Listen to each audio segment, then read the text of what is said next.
আপুদের রিকোয়েস্টে কিন্তু আবারও তিল বসানো শুরু করে দিলাম, যে অনেক আপু আমাকে ইনবক্স করেন যে তিল বসাই কিনা, তিল বসাই কিনা।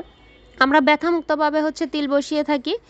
তো আপুর কাছে আমি জিজ্ঞেস করতেছিলাম যে আপু পেইন হচ্ছে কিনা। তো আপু বলল যে না আপু কোনো পেইন অনুভব করতেছে না। আর আমি এটা করতাম কিন্তু ওইভাবে আর ভিডিও তৈরি করা হয়নি। আর ভিডিও না করলে আসলে অনেকে বুঝতে পারে না যে আমি তিল বসাই কিনা, সেই জন্য ভিডিওটা করা।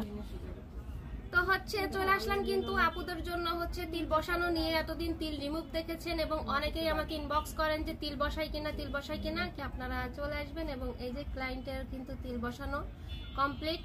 এই প্রসেসিংটা আপনাদেরকে একটু জাস্ট দেখালাম হাইলাইটের জন্য, যাতে আপনারা দেখে বোঝেন যে তিলটা বসানো হচ্ছে, এইটাই আর কি। আর আমরা একদম ব্যথা মুক্ত ভাবে কিন্তু তিল বসিয়ে থাকি।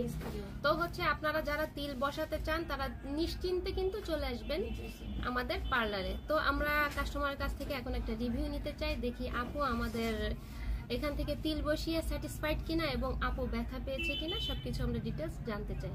আপু একটু যদি বলতেন। হ্যাঁ, আমি যেরকম চাচ্ছিলাম ঠিক সেরকমই হয়েছে। এটা আসলে তিল অনেকের দেখি নীল নীল হয়ে যায়, এটা অনেক সুন্দর বসছে। আর আমি তেমন ব্যথা পাইনি, একটু জিনজিন করছে অবশ্য, কিন্তু তেমন ব্যথা লাগেনি। তো আপনারা কিন্তু আপুর মুখে এই রিভিউটা শুনে নিয়েছেন যে আপু কিন্তু টোটালি স্যাটিসফাইড এবং উনি ব্যথাও তেমন পায় নাই। তা তার কারণ কি আমরা কিন্তু একদম অবশ করে তারপরে কাজটা করি, যার কারণে টোটাল ব্যথা লাগে না। পেইন মুক্ত ভাবে করার ট্রাই করি যাতে আপনাদের ব্যথা না লাগে, সেই কারণে।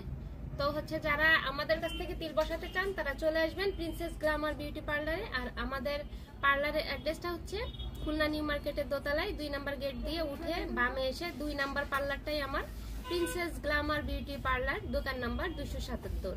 যারা আমার কাছে সার্ভিস নিতে চান এবং যে কোনো ধরনের সার্ভিস নিতে চান তিল বসানো সহ চলে আসবেন আমাদের পার্লারে। তো সবাইকে আসার আমন্ত্রণ রইল। আল্লাহ হাফেজ।